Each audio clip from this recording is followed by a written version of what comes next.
Welcome to the first episode of Points on the Circle, a podcast about Hakafa members for Hakafa members. For our first interview, I'm going to have a conversation with Dr. Alexandra Solomon. Alexandra is a clinical assistant professor at the Department of Psychology at Northwestern University and a licensed clinical psychologist at the Family Institute at Northwestern. In addition to writing articles and chapters for leading academic journals and books, she is the author of 2 books of her own. The first one, Loving Bravely, 20 Lessons of Self-Discovery to Help You Get the Love You Want.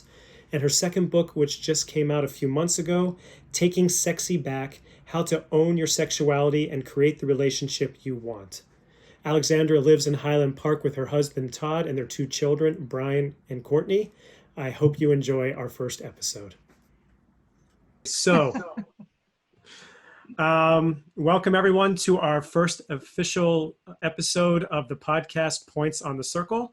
We are here with Dr. Alexandra Solomon, who's been a member of Hakafa for over 10 years now, hasn't it? I'm sure. It's been a long time. As you know, I told you, you are the first of a series, we hope, of Hakafa members getting to know each other. So we're just going to sit and schmooze and hear who you are, what you are, and we'll see where the conversation takes us. Good. I love that. I didn't even want to give a bio because I want it just to come out in terms of the conversation. And if we need to fill something out, then I'll take care of that ahead of time. Okay. But anyhow, so the first question I have for you, Alexandra, is you grew up outside of Detroit. So picture yourself a few decades ago as a 15-year-old. Did you ever imagine that you would be sitting in Highland Park, Illinois, having a conversation over the internet with a rabbi and the rabbi of your congregation?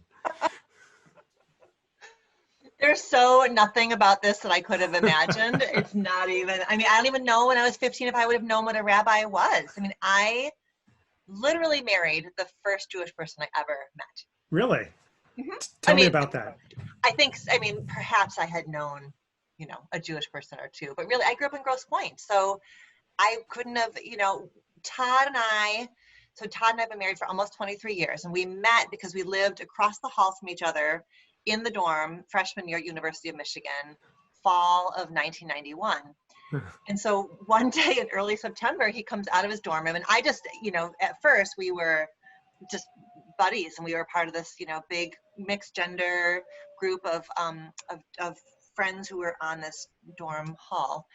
And he came out of his dorm room across the hall from me one day in a full suit. I was like, what are you doing? And he's like, it's the high holidays. And I was like, you silly guy, it's not Christmas. I literally said, did you say that? That's fantastic. He's like, it's Rosh Hashanah. And I was like, I don't know what that is. And that was the extent of my knowledge and awareness. So tell me for a little bit then about growing up in Grosse Pointe. What was life like for you there? That's a complicated question. Let's see. I went to a private school in Grosse Pointe because my mom was a teacher there. And so I think there was also this sense of like belonging yet not belonging, right? So I certainly belonged. This was a school I went to from kindergarten through 12th grade, Liggett, University of Liggett it's called. But also not, so certainly I belonged there, and I loved school, and I did, was just like, thought school was the greatest thing ever.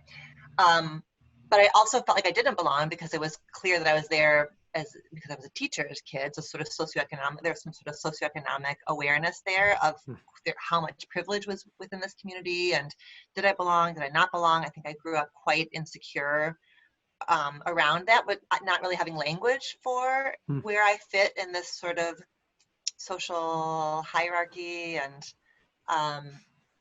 there were complicated things going on around race, in the 80s and 90s, and within my school, which was a largely white school. Yeah. Do you have different thoughts about that now, looking back on what's going on today? So something really powerful that happened after George Floyd was murdered, maybe like 2 weeks later, we have like a class of 91 Facebook group that's not particularly active, but my best friend, whose name is also Alexandra, who also goes by Allie, she posted in our high school Facebook group about just race, because when we were freshmen in high school, the school recruited maybe 8 African American guys from a school in Detroit, and so they joined our class on athletic scholarships. But there was not really a lot of support to kind of help us all integrate and understand each other. But we were so excited to have some new friends. So anyway, so Allie posted on this Facebook group, like, hey, I'm so curious in light of all of this racial awareness, so curious to hear more about what that was like for you guys. So we got on a Zoom call for 3 hours, Wow. 2 Black men and 3 white women. And we just, mostly it was the white women listening. We just listened to their stories and heard things that we had never heard before. And it was really powerful and important. And something I wish I had a way of understanding and framing out for myself when we were that age, because there was a ton that I missed. I mean, there's an awareness around privilege, right? Privilege is, I didn't see it because I didn't have to see it. That's privilege, right? Mm-hmm. And they were talking about just what a tightrope they walked every minute of every day, feeling like there was a spotlight on their heads all the time about, do they fit in? How are they behaving? How is their behavior reflecting their entire race? Like way more than what 14, 15-year-old boys should have been walking into school carrying. And hearing that, you said in the context of white privilege, but hearing that now and thinking back to your 15-year-old self in relationship to them, as you were hearing their narratives, you had to put yourself back there thinking, what was I perceiving? What wasn't I perceiving? What was I thinking? What was that internal conversation like for you? Oh my gosh, it was so emotional. It was really emotional. I think that I think that in any of these conversations about race, the first place I go is guilt and shame. That's just, it's really. Wait, and Todd was the first Jew you ever met, and that's where you go? That's pretty impressive. We've done well. We've done well with you. That's right. Go ahead. The conversion took. Keep going. I didn't mean to interrupt you. Go ahead.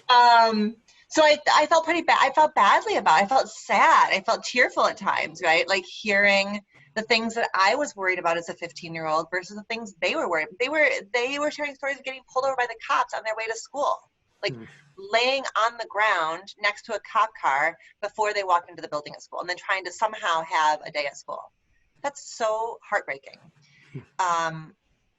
Yeah, so that was mostly my feelings about. That was mostly how it felt. It felt really pretty raw.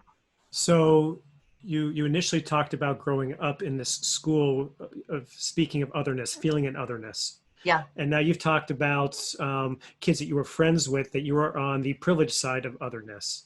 So talk to me, if you can, because you just alluded to the fact that you converted. We'll get to the whole story at one point, but walking from white middle-class life in Detroit, going to the University of Voldemort, falling in love with this guy. I call Michigan University of Voldemort. And ultimately making a decision to enter into a vulnerable population. Walk us through that, if you would, as now being Jewish. Right. It wasn't, I think there's a way that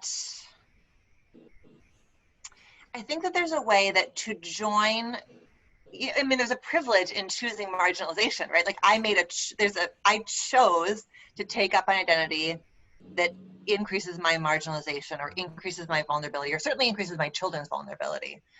And there's a privilege in that. Like I must feel awfully secure and awfully clueless about the realities of anti-Semitism to move towards it. Like to me, I was just like, are you serious? Like I've studied with Rabbi Eleanor Smith at Beth Emmet. And so I just was like, I mean, she was like this wise big sister. She had this huge curly hair. And I dove all the way in. I think the fact that I'm a total nerd and you give me something new to understand and master, like it was all just excitement. And that in some ways reflects privilege, right? That I didn't go into what this meant around, I don't know. I was not cavalier, because I certainly was excited and I took it seriously, but I don't know that I really worked on what that would mean to let go of a privileged identity to be Christian and take up one that is riskier, more vulnerable. And I never will really understand it, right? Because I didn't grow up there are ways in which I won't ever understand But do you feel the anti-Semitism. vulnerability? Have you been exposed to it in a way that you have felt it? I can imagine as a woman you have felt it. I can imagine in the world that you are as a therapist that the empathy allows you naturally. I mean, my impression of you is that you're just naturally empathic, which is incredibly painful, right? So have you felt the vulnerability, the anti-Semitism as it's impacted you as person and not as emotional person? No, I don't think Mm. so. Maybe because where we live, my child, our kids have always. I feel at the bigger level when Jews are like sort of at the collective level, but no, personally, I don't know that I've ever had anybody say anything anti-Semitic to me, or our kids have certainly never felt marginalized or othered. I will feel, um, I feel sometimes, so like we travel to northern Michigan, where my mom and stepdad have a piece of land, and so we'll see a lot of Trump signs up there. And last year we went to a Fourth of July parade at a small town there, and there was a lot of Trump signs, Trump T-shirts. So I felt afraid. I remember feeling Mm. afraid and sort of and like I didn't fit in, like wouldn't want to fit in. But it was less about Judaism and more about just sort of a liberal sensibility, like being in a blue state, being in a blue town. That was sort of what it was, more than my Judaism per se. It's pretty interesting that what would cause vulnerability is a political view, right? And the same Mm-hmm. could be said for um, far right folks who enter into liberal spaces. I know people have been to Hakafah who perceive this to be a liberal space. I don't know why, and who have felt very vulnerable because their political views are different. So Yes. it could be traumatic. And I wonder if there's a relationship that you can call upon emotionally between that vulnerability and one of another ism, whether it be a racism or an anti-Semitism. It's an interesting question. So tell me, Mm-hmm. Mm-hmm. uh, so t- Wait, can I no, ask you a question? no, you can't. Of course, I'm the rabbi. You can't ask me questions. You never You ask me do not like questions. questions. Go ahead. Well, what do you think? Do you think that that's a common experience for people who've converted to maybe not have lived experiences of anti-Semitism in that way? Like, Look, I can't am I an generalize. anomaly? Is that? No, you're definitely not an anomaly. I can't generalize because everyone has unique experience based on their lives, their placement, and just their orientation, right? But what I would say is there is an element of times in which when someone converts and someone who's Jewish in their family feels something that they can't, that there's a guilt or a sense of a lacking. That either they have the guilt that they can't feel it, or maybe they're not Jewish enough because. Mm-hmm. So I don't know if Todd's ever experienced something at the same when he's been with you, in which he's experienced it through that lens and you haven't. Right. I mean, has that ever happened? I don't know. I have to really think about that. Yeah, interesting. I don't know. Mm-hmm. So I think it's also that it's not, my Judaism isn't visible, right? I'm still a 6 foot tall woman with a very pointy nose. Like I don't have a lot of, in my name, Alexandra is not a particular, like, I don't think that, although Solomon certainly announces my Judaism. yeah, Um, yeah. it could be interesting. So let's talk if we can. So you are a therapist and you are a professor, an assistant professor, associate professor at Northwestern, and you're at the Family Therapy Center. What's the Family Center called Family now? Institute. Okay, Mm-hmm. I was close. I had most of the words right. You do. You've got your own practice on the side. You're an author. You've got all this stuff. Talk to me if you would, please. For those of you who don't know, Alexandra has written now 2 books. The first one I have right here on my Hakafa authors shelf I love that. Oh, that's a called great place for Loving that book to be. Bravely. And I haven't gotten the second one yet. I apologize because it came at the time of COVID. So you'd think that'd be an ideal time. And it's called Talking. Yeah, hold it up, will you? Taking Sexy Back. We're going to I'm get gonna into drop one of these. I will drop off a copy for you. I No, would no, love no. for you to I have. insist on buying all Connergan's books because I want to support You you. Yeah, do. yeah, That's yeah, yeah, lovely. yeah, yeah. So thank you anyhow. You found this niche around relationships. And Mhm. Alexandra, you're also the most popular class at Northwestern. Your Marriage 101 or Intimate Relationships. Yes, Marriage 101. Okay, I eventually want to get to the space, which I normally don't do because you're going to be thinking about that as you're answering the first question. I want to get to the space of your spirituality and your religiosity, and how that intersects with relationships and intimacy as you've explored that for yourself and for others. So talk us through first about how you fell into this niche or this interest or this study around relationships and intimacy. Yeah. So I think in general, I fell into therapy because well, two things. I grew up feeling little in a situation where the big people who I cared about were in pain and I couldn't help them.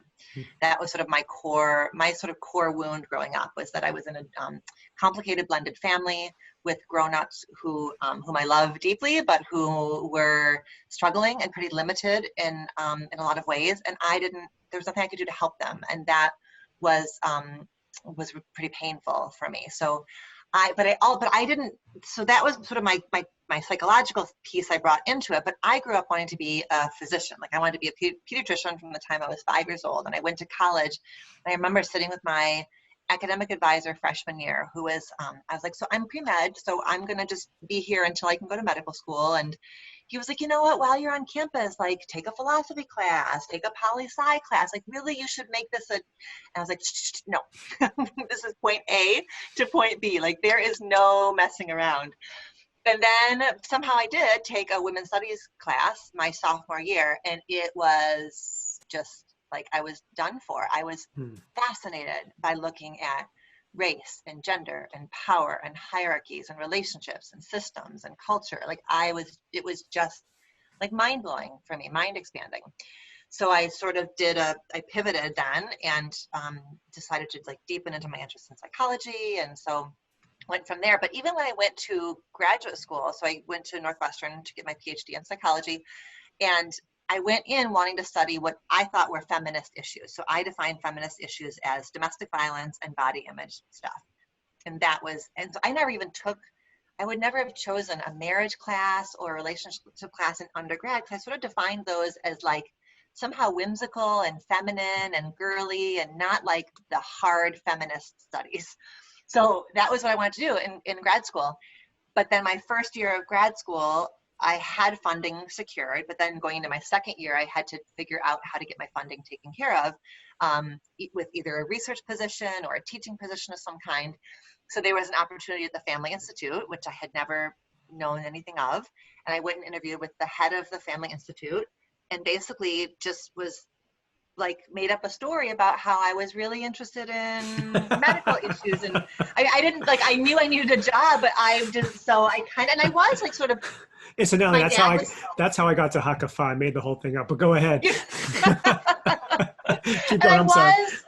I was interested in, so I was talking about how I was interested in looking at illnesses in family systems. My dad was ill at the time. And so I was interested in how an illness affects a family system. And that was not untrue. And then just from there, it was like a bunch of puzzle pieces just fell into place. Like I was ravenous. I took all the classes they were offering. I loved everything about couples and couples therapy and love and sex. Like I was done for. And it was a place where I could think about all the things that were interesting to me, gender and power and race and systems and feel like I'm helpful, right? So to be a therapist is to in some ways heal the little girl part of me, right? Like I get to be brought in now as a helper and as somebody who has a voice and as somebody who can make a difference.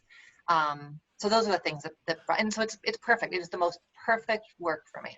So the recent book you just wrote, Mm-hmm. that you just taking sexuality back, is that what you said? Taking sexy back. I'm Yes. sorry. Mm-hmm. It's okay. When we talked and I asked you about it when it was coming out, and we had a very short conversation about this, you really went to a really fascinating place with that book, right? And that is how teen girls can own their sense of sexuality as burgeoning individuals. That's really kind of an important space in America that too often has been overlooked. Talk to us about that, if you would. Why'd you go there of all places? Right. So, my work kind of straddles two populations. Like when I'm in my therapy office, I'm working with people who are our age, like sort of midlife people working on their relationships. By and large, that's my practice. But then the other part of my week is I'm teaching undergrads, or I'm training graduate students, or I'm working with my graduate assistant team. So I've got sort of these two populations. So I'm oftentimes thinking about, what do we do when people are emerging adults to help them be set up for not having some of these problems later on. And so that's really, so the book is, but what I love about the book is that it is, the second book is that, yes, ideally a woman reads this book when she's 17, 18, 19, 20. But I also have had people read it in their 40s and 50s and 60s, because if you don't have, I think we can, especially around sex, where it's taboo and shame is so right there under the surface, it's really easy to not ask questions, to not talk about it, and to just kind of keep clicking along without taking a look at, how did I come to believe what I believe? How did I come to experience myself the way I experience myself? So what's been neat is that the book sort of spans both of those audiences, but I love, well, my favorite thing is when I hear about a mother and daughter reading the book together. Like that I could just get chills thinking about that. But I love either of those audiences sort of finding ways to ask questions about, how did I come to believe what I believe about myself, my sexuality, sex in general, because it's so taboo, and men get loaded up as well. I know men internalize a lot of very problematic messages around sex as well, but I couldn't write a book for everybody. And because sex is so gendered, I had to kind of land in one place. And so this is really around, and I started working on it right as the Me Too movement was starting. So it's about helping women locate their sexuality inside of themselves versus existing as sort of the sum total of everything you've been told you should be or need to be or can't be. We should bring you in for the high school kids, for the high school program. That'd be fantastic to run some kind of workshop with them. But that's not what this is about. I'm very awkward around teens. I'm so much better with college students than I am with teens. I would need somebody to come with me, probably. Well, it's so weird. Especially with your own kid. Yeah, you've got two of them, right? I have two teenagers, and those guys I can handle. But I don't know, teens in general. It's so funny. It's not that much of a difference between a college student and a high school student. Yeah. I would do it for you, but in general, I've got other people in my world who do it better than I do. So tell me, do you have a spiritual side? Do you consider yourself spiritual or religious or anything like that? Can you talk a little bit about that? Yeah. Let's see. I do. My favorite place when I was in college, my favorite place to go was a spiritual bookstore on campus. It was very feminist, very like sort of woo-woo in that sense of, there were, tarot cards and books about self-help books and spirituality books. So I've always had an interest in what we can't see and can't touch. And then my Judaism, Judaism has made, I don't know that I didn't grow up with a very strict Christianity. So in that way, taking on Judaism was really easy. It wasn't like I had to go through these shifts in my belief systems. I have always, our spiritual space, Hakafa, has always fit really well for me. I know that when I'm with our community, I feel like more grounded as a mom and a partner, but more as a mom. Like I really feel so much more like part of our family system. I know that the thing I think about right away is my dad. And you and I have I don't know that you even remember this because it was a very, very brief conversation, but I will never in my life forget, and we won't be able to talk about it without crying, but my dad died in 2012. I remember. And I was pretty deep into like a women's spiritual community that was run by a woman in Wilmette, where we would meet each week and read, Deepak Chopra or Byron Katie, these sort of different spiritual. It wasn't a Jewish crew. It was just sort of a spiritual crew. So I was pretty deep in my spiritual studies. So when I lost my dad, I think my grief was easier because I just could feel him around me and with me. And it was an easier loss, I think, because of my spiritual sense, my sense that he was still with me and near me. But the thing that was really hard is that he had donated his body to Wayne State University for the first year medical students. That's harsh. That's hard. Uh-huh. I remember. Well, and remember what happened is that when he passed, they were already good for that year. So his body was going to spend the year in the morgue or where, so it was like my grief was incomplete. Like my dad was there still. Like it was so complicated for me. And I was really tormented. Like I called the lab. I made several calls to the lab. I was kind of a thorn in their side. Because the first thing I called for was like, listen, when students are working on my dad, I really need those students to understand who my dad was. So I need to write something and have it shared. Can I do that? And they were like, sure. So I wrote this whole description of, well, first of all, he was a medically complicated man. So they were going to see he was an organ transplant recipient. So I wanted them to understand his medical story, but I also wanted them to understand who he was. And so the medical school ended up reading that letter to the whole medical class, not just the people who worked on my dad. Then the other piece was this piece about how he was going to be there for all this time. And so I called them and I was like, can I come and visit him? Like, can I come and see him? And they were just like really taken off guard, but it was hard. So I came to you and I was back and forth. They were like, I mean, I guess we could, but it's really unusual. And I was back and forth and I could hear my dad, like, I could hear him saying, like, Al, I am with you. I am always with you. Like, you don't need to come to me. I'm with you anyways. But I couldn't get it out of my mind. And I felt really lousy not going to see him. So I remember talking to you about it during the bagel time. And you did not even miss a beat. You were like, here's the deal. If you're going, I'm going with you. And that was that was really special.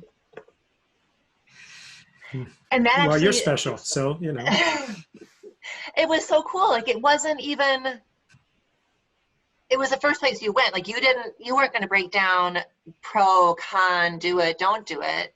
You were just like, basically you're not alone in this. And actually that just neutralized it for me. Like, I don't remember really being in angst about it after that conversation. I think it was just really neutralized. Like, okay, I never did go. I didn't feel like I needed to go. They had a beautiful ceremony at the end to honor everybody's families whose loved one had done this. So that was sort of my completion. You still feel him with you? Mm-hmm. Mm-hmm. For sure. It is so funny. My brother, let's see, the last 3 years, my brother and his family usually come for just about a week to Chicago. In the last 3 years, when he's come, there is a bizarre, like, plate breaking, something shatters every time he's here in a way that none of us can make sense of. It happened 3 times the last 3 years. So we're always like, okay, Dad, we get it. Like, that's great. Strange thing. This year, something fell off of a chandelier and shattered. Last year, crazy. A plate. Yeah, it just is crazy. Well, the most important number in Judaism, as we learn in Hakafah, is the number 3 because it shows intention. Once can be a mistake, twice is a coincidence, but 3 times, that means it's meant to be. Yeah. So talk to me then, if you can. That was a beautiful. Thank you for sharing that. And I would have gone with you, as you know. I know you would have. So, but just because you're part of us, and I want to be there with you. Selfishly, also. Talk to me then about the intersection between this work on sex and sexuality and maturity and the spiritual side of you. How does that come together? How does that play out? Yeah. So in the Taking Sexy Back book, we basically journey through 7 different realms of sexuality. show you the little picture. I commissioned an artist for them. We commissioned an artist for this book, and she was dynamite. So we made this sort of like map where this little icon for each of the places we So go. the reason I'm laughing is if you turn that on its side, that's Yeah. the exact same drawing. Other way, actually. Other way. That is the exact drawing of the Kabbalistic figurehead of God. No, it's not. Exactly. I will show you later. That is the exact drawing of the Kabbalistic Godhead on its side. The exact. There's your answer. Woo, woo, woo, woo, woo, woo, woo, woo, woo, woo. Keep That's going. so cool. Yeah. Keep going. I'll show it to you Oh, afterwards. I can't wait to see it. That's amazing. Yeah. That's amazing. Keep going. So one of these 7 realms is spirituality. And this chapter was so hard for me to write because, first of all, it's so massive, right? You could write a full book just around the intersection of sex and spirit. That's an entire book in of itself. But also and the reason it needed to be there is that so many of us grow up with very, very shame-loaded messages from our religious institutions around sex. So I knew I needed to somehow at least acknowledge those readers. But that's, I think therapists have long struggled with how you talk with somebody about their religious beliefs. Like, I think that's always been sort of outside of our lane. So it was a really challenging chapter to write. But then they're also beautiful, like when I started to read more about Tantra, like sort of this way of infusing sexuality with spirit, right? And to view sexuality as a sexual expression as a way of honoring oneness, honoring connection, honoring God. The chapter starts with this like the sassy founding mother of sex therapy who's like, what do people say when they have an orgasm? They say, "Oh my God!" Like the connection is pretty obvious. Like there's something to unpack here. That's fantastic. Yeah. So in Judaism, Shabbat is being a moment of a taste of the world to come. And the whole intersection of sex, sexuality, sensuality, and Shabbat is very strong. Just in terms of the recreation, the Shabbat is the reaffirmation of the marriage between God and the Jewish people, and how sex is a mitzvah on Shabbat because God's in the bedroom with you, which is creepy. But as a metaphor, it's actually not. And how Shabbat dinner is all about chore play and foreplay leading up to the sexual experience on Shabbat because it's a taste of the world to come. So even in Judaism, which often comes off as being incredibly prudish, there is a lot of intimacy built into it that when done right, with a sense of equality, respect, and what have you, is really cosmically beautiful. Mm-hmm. I love that. Yeah. Well, even just that was a really big aha for me, was realizing how, like, when we think about sex, when we think about setting the stage, like creating sort of an erotic or romantic setting for sex, so much of it is ritual, what we're wearing, like lighting, candles, smells, sounds, like all of those elements of ritual that are so based on our 5 senses are so much of what we see in religious rituals as well, right? And as you're saying, like Havdalah and all of these sorts of elements of Shabbat are so grounded in the senses. Even more elemental than that, right? Is that the leading up to Shabbat, because of traditional sexual stereotypes, which traditional Judaism still falls into largely, the man is supposed to come home and prepare some of the dinner. He's supposed to make the table, set the table, and you're supposed to set it with 2 tablecloths, and it mimics a bed. A sheet, it's so, and the singing to your wife, calling her the woman of valor, which is, so you have chore play and foreplay. It's all fit into, so there's ritual within the ritual that's supposed to lend to that. Now, unfortunately, there's so many layers of misogyny, paternalism, and problems with healthy sexual relationships. As you know, I'm not telling you that a lot of that so the beautiful side of it gets lost often, but at its core, what do you think? Why is there such in all religions, I would imagine, either a reaction to or support of this interplay between sex and religion and spirituality? Why is it such an important part, do you think? Well, why is it? Well, I like that you're highlighting like both the beauty and the shadow of it, because I think that is where we, like, it holds on to this idea that there's like pain and possibility. It's the part, I'm still back on this part about part of the ritual is that he sets the table and he helps with the chores, because that is like whenever I've done a ton of workshops around like intimacy under quarantine and helping couples adjust to this whole, bizarre, traumatic, difficult world that we're living in right now. And so much of what we talk about is how much, especially for a woman, her desire gets compromised by domesticity, right? The roles of wife and mother and all of those responsibilities are really quite anti-erotic and can make her lose her womanness in all of the sort of responsibilities. So it's interesting. I don't know if this is the intention, but the more he helps out with chores and the more he kind of honors her, sings to her, like helps call forth her femininity, her womanhood, however she connects herself back to her own erotic core, is helpful. Like I always say that de-rolling, like helping her move from the role of wife and mother to partner, de-rolling is a team sport, right? It's not just her doing that. It's how can he, I'm using heterosexual terms here because the whole thing is quite gender loaded in terms of how we're talking about it right now. How can he be how can that be a team sport? What's his responsibility? Well, and two things to that. One is right. Part of the way to mitigate that is to continue to evolve the sexual stereotypes and the heteronormative, Yes. right? So, motherhood, wifehood, femininehood is so tied to the kitchen. And what does it take to break down those so that it's not a man helping? I used to resent the heaven. My son would have had to bleep me out. Otherwise, I used to resent when people would come up to me and say, "Oh, you're babysitting your kids." You know what I'm saying about that, right? And so that whole idea of, of getting rid of those divisions, which is our modern work, but we still fall into it in more traditional places where it's expected and actually revered. How do you get rid of the misogyny, the paternalism?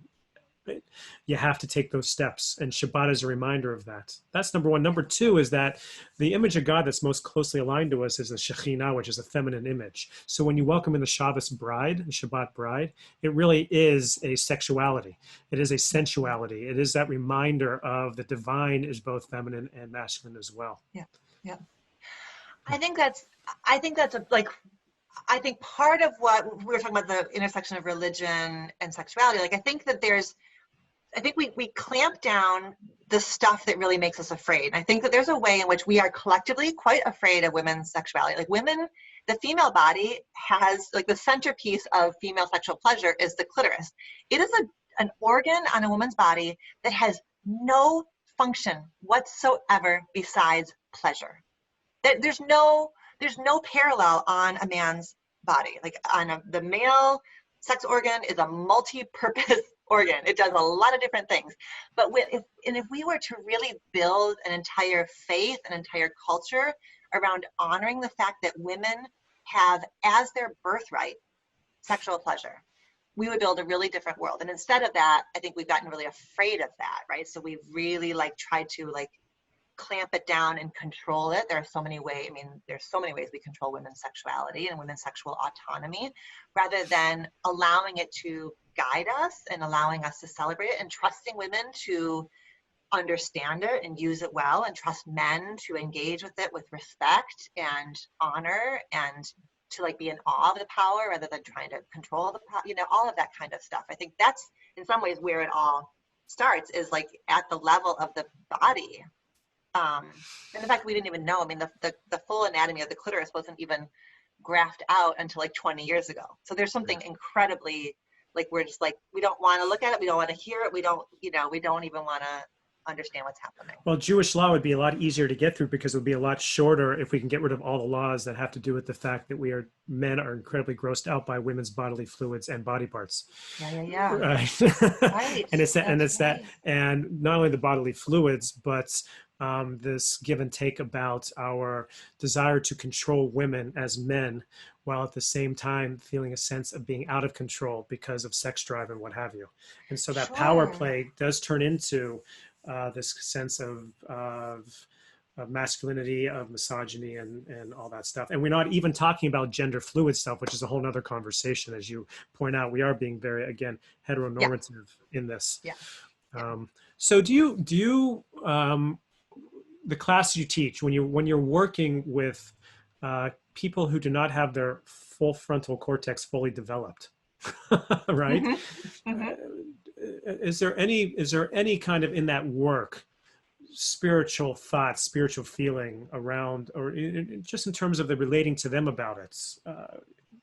I don't know where I'm going with that question. Just shut Well, me off before I keep rambling on, but go ahead. no, no, that's fine. No, I think we were saying before about sort of how more conservative people feel in liberal spaces.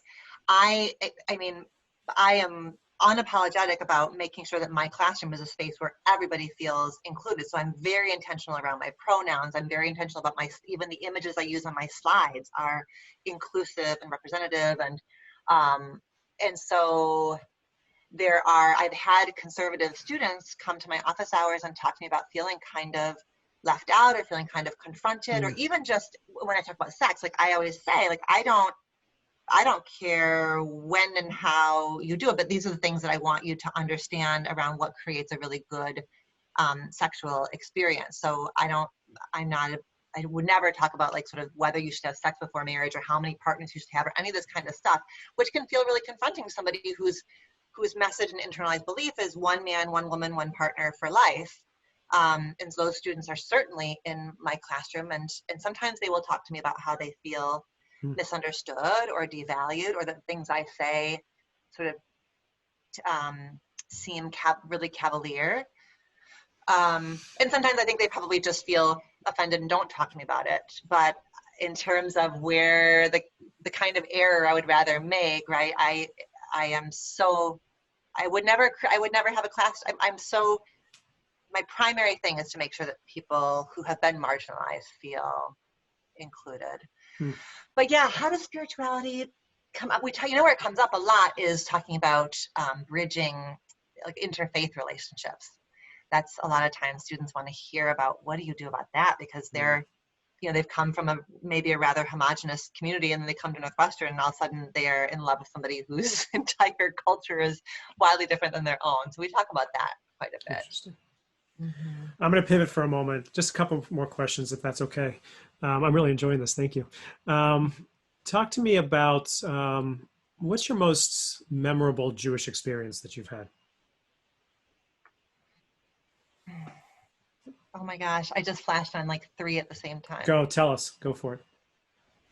Well, one was converting, going to the mikvah. Mm. So I What, ab- converted the mikvah. That what about was going to the mikveh? just was very it was very vulnerable. It was very I had never been to. I don't even think I had visited it before that day. And it was just so sacred. It was really so sacred, and I really felt different afterwards. I remember walking out of the mikvah and like people are like going into the grocery store and going about their business, and I just was like, how? Oh my gosh! Like this big thing just happened to me, and everybody else is acting like this is just an ordinary day. Mm. It was really so special, and every year I think about my call it my Jewversary. So I always like think about my Jewversary on that day, August 22nd, Oh, it's and coming up. yeah, Happy and it anniversary. just Have you ever thought about going to mikvah on the anniversary? I never have. Huh. That's interesting. But I recently crossed the threshold of I now have spent more years of my life Jewish than I did Christian. That happened Really? a couple of years ago. Oh, how does that feel? It makes sense. Like Mm. it feels accurate. So for years and years and years, I was telling people go to mikvah. I was taking people to the mikvah, teaching about the mikvah, and I'd never been myself. So I decided about 10 years ago, maybe 12 years ago, I don't remember when, to do it. So I went to the mikvah. I absolutely hated it. Hated it. I'm like, oh my God, what am I doing here? Why am I sending people to Absolutely. Oh my God. So I'm like, no, this can't be. This can't be. I don't know why I hated it so much. All it is it's taking a dip in a 92-degree water, with Sure. bromide in it. And I love the heat. I love water. And there was something about it that just, for me personally, was so off-putting. So I'm like, no, that can't be. Can't be. So I decided about 6 months later or a year later, something like that, to try again. And I went a second time, and I still didn't love it, to be honest with you, but I felt the understanding of what people feel in it a little bit more. I can't even Interesting. tell you, maybe you put me on a couch with a psychotherapist, you can figure that out, but I don't know what it was. It was just, I don't know. So anyhow, that was your Well, first going. Hmm. that's so interesting. Yeah. Hmm. Well, So good that you went back and tried again. yeah, I'll try it again someday. Tell me, what are your other two things that popped in your mind? Well, I was thinking about our wedding day, and when the rabbi wrapped us up and sang the blessing, Uh-huh. final blessing. That was a really, um, I just remember how that felt, like how, just how beautiful that felt, and how, again, like sort of how complete the ritual felt. And then Courtney's bat mitzvah. I just loved Courtney's bat mitzvah. I just love that. I love that you got emotional. That was my favorite part of the whole thing, to be honest, was when you were talking to her and you got emotional, and I could see you seeing her and getting her and valuing her the way that we value her. Hmm. Um, so special. And just so many things about that day were just, oh, I just loved it. So the bat mitzvah was at the food depository. I'm just letting people know because Courtney really wanted to mix the understanding of feeling a sense of commandedness and responsibility to our community via working in the community beyond us, and it was really powerful. It was beautiful, and I mean, you got such great kids, such beautiful kids. How are they doing? They're good. Yeah. I mean, they're as good as teens in a pandemic can be, right?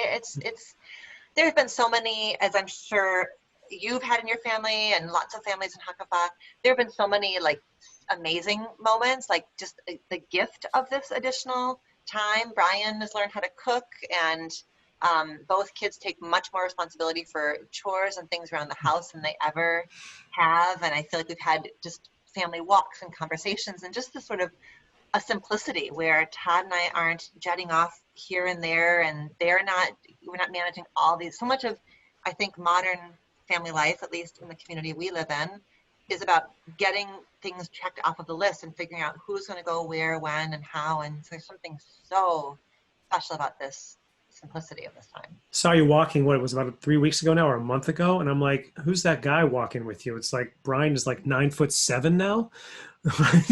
Huge, huge. He's gonna be a junior. He's gonna be a junior or senior. Oh, a senior. Oh my God, help us!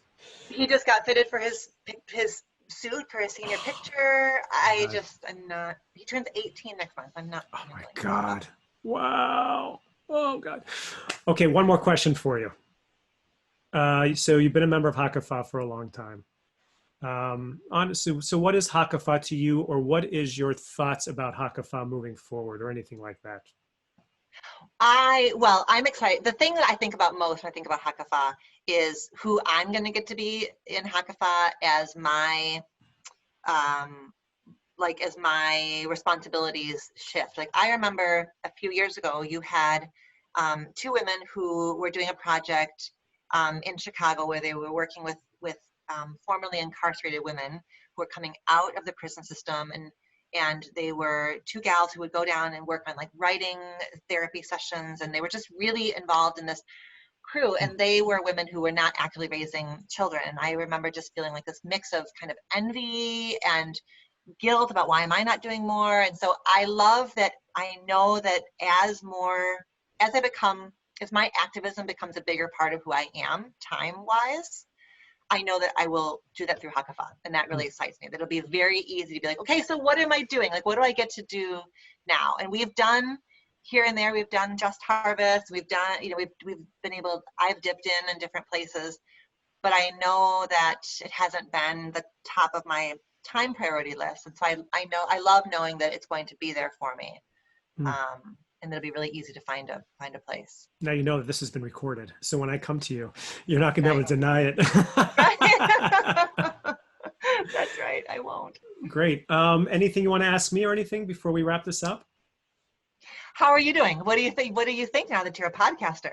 Are you Well, I guess this makes me a podcaster, huh? you I are a just look, podcaster? I'm just looking for ways to connect us to each other.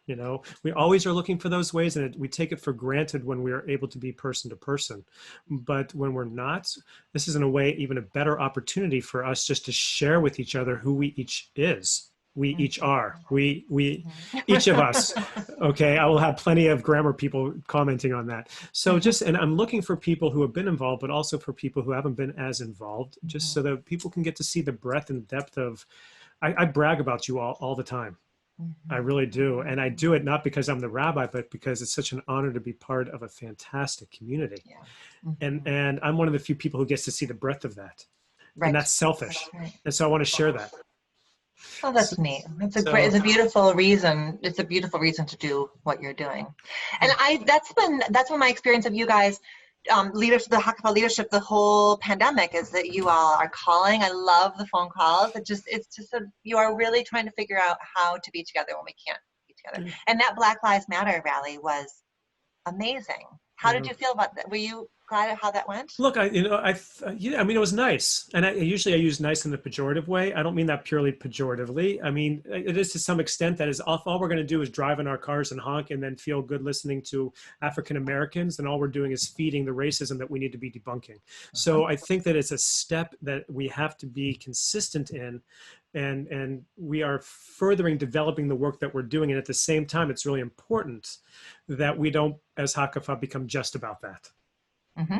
And when Mm-hmm. things are in the news and all over the place, you can feel that because we're putting programs into place that, what about all the other stuff? So we're trying to balance that we're trying to find that balance. But as a rally, it was a nice rally. We threw it together in 5 days. And so, anything could have gone wrong and nothing really did, thank Right. goodness. But again, it's the next steps that really matter. So, I hear you. but I'm glad you were there. And you can always count on Hakafa people to show up. So Hmm. it's good stuff. So, Good. other questions? I don't know. I think we're Okay, good. then we're good. I think Hey, we're good. so you have kicked this off beautifully. At least I think so, and I'll hear from others if not, for sure. But thanks for the time. Thanks for being part of Hakafa. Thanks for being who you are and for what you do in the world. And thank you for your family, because you guys are all fantastic. If any of you live in Highland Park or in Glencoe and are near Green Bay Road, either at like 8:45 in the morning or 4 o'clock in the afternoon, you will see Todd, who, at least prior to COVID, every day walked to the Metra in Hubbard Woods. It kept getting farther and farther, Right, right? that's right. So he kept getting farther. And I learned really quickly when he walked by my house once and said hi, and he just gave me a nod, that that's his time and that's his space. And so I just like seeing him. You'll see him. He's a really thin, very little hair on his head, always looking at his phone, reading something guy Yeah, going up and down there. So that's right. That's right. That's Alexandra, right. thank you, thank you, thank you. That is the end of our first episode, and we'll talk to you soon.